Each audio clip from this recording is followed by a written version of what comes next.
आपला आवाज कोकण 24 तास। रत्नागिरी जिल्ह्यातील दापोली तालुक्यातल्या मांदिवली गावात शाळकरी विद्यार्थ्यांच्या आरोग्याशी थेट खेळ सुरू असल्याचा धक्कादायक प्रकार उघडकीस आलाय। उर्दू शाळेजवळून सुरू असलेल्या बॉक्साईट वाहतुकीमुळे प्रचंड धूळ आणि ध्वनी प्रदूषण पसरले असून विद्यार्थ्यांचे आरोग्य गंभीर धोक्यात आले आहे। यामुळे ग्रामस्थ आक्रमक झाले आहेत।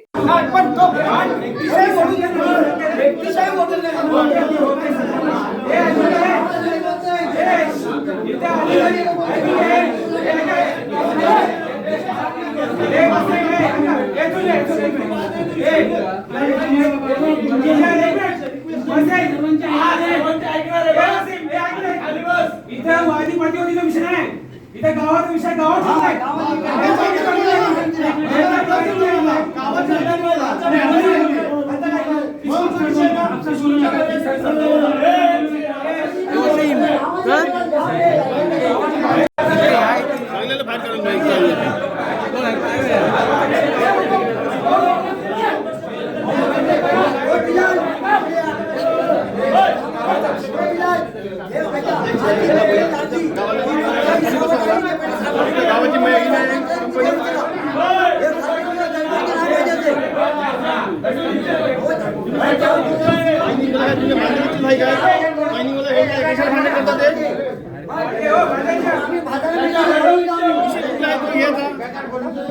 बापाची आहे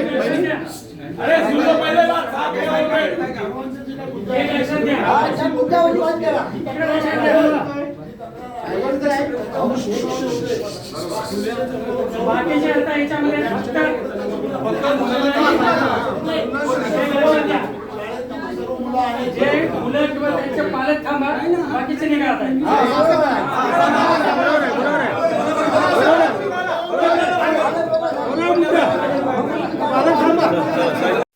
मानवाधिकार आयोगाच्या दखलेनंतर चौकशी समिती गावात दाखल झाली खरी, पण चौकशीच वादाच्या भोवऱ्यात अडकली। समिती समोरच नागरिक आक्रमक झाल्याने निष्कर्ष काढण्याआधीच समितीने काढता पाय घेतल्याचा आरोप ग्रामस्थांनी केला आहे।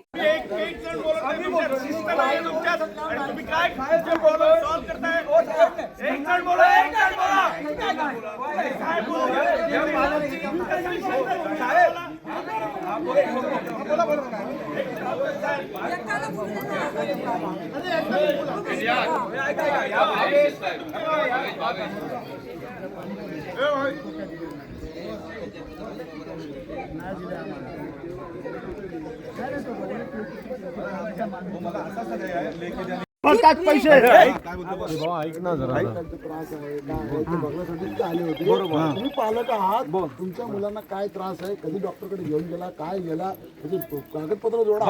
आता आहे त्यांच्या 1 मिनिटात ऐका त्यांच्या निदर्शनाची बाब आली साहेब, पाहिजे। 1 मिनिटात ऐका तुम्ही साहेब, 1 मिनिट ऐका। तुम्ही आता काय म्हणला की तुमची मुलं अगर जर आजारी झाल्यात, आमच्या गावामध्ये डॉक्टर आहे का? आधी पर्सनल डॉक्टर नाही आहे साहेब। आजारी पडला तर डॉक्टर मोठी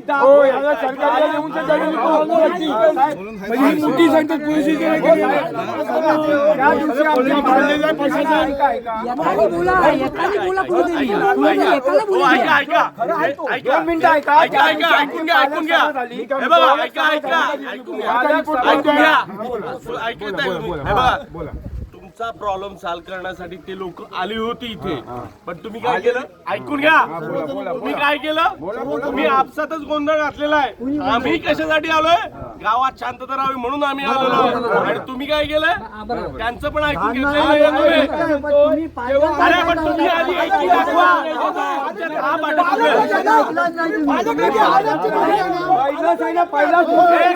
ऐकून घ्या। पालक बसवायची होती।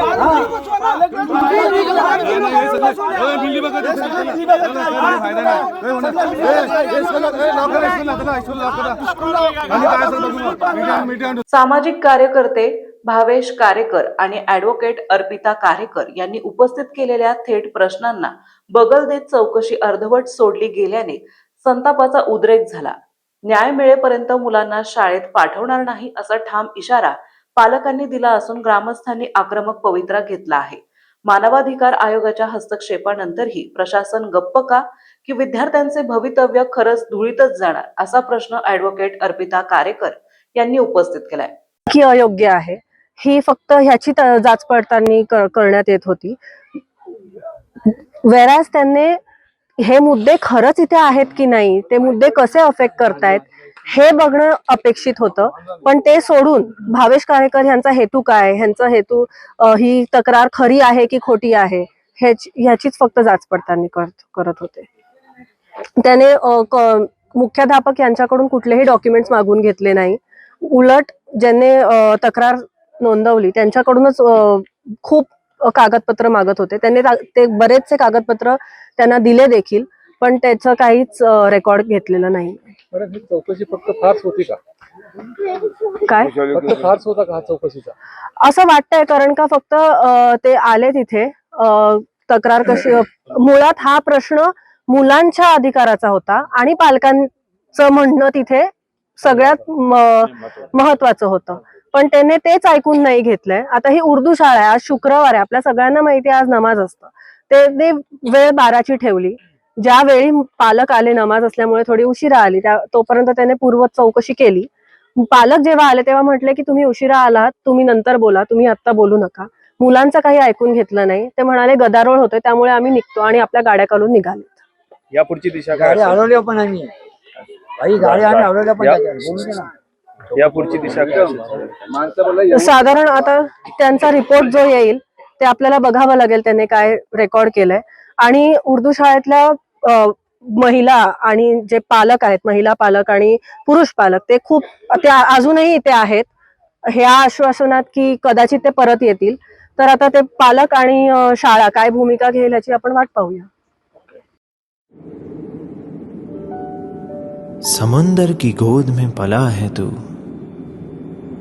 अंगड़ाई लेते ही लहरें शुरू, आज यौवन की मस्ती छोड़, ले चलता हूं तुझे एक नए मोड़, आजा तुझे माँ पुकारे अब, छेड़ देते हैं बीच से कुछ शरारत हंसी, गले लगा ले उसे ए फकीर, इंतजार कर रहा है तेरा तो, चल दे देते हैं उसे फसल की खूबसूरती तो, आजा तुझे माँ पुकारे अब, उन्हें भी देनी है एक नई पहचान, आजा तुझे माँ पुकारे अब। फिनोलेक्स पाइप्स पहुंचाए पानी को अपनी माँ के पास। महाराष्ट्रातील तसेच कोकणातील महत्त्वाच्या बातम्या पाहण्यासाठी कोकण 24 तास न्यूज चॅनलला YouTube वर सबस्क्राईब करा आणि बेल आयकॉन प्रेस करा.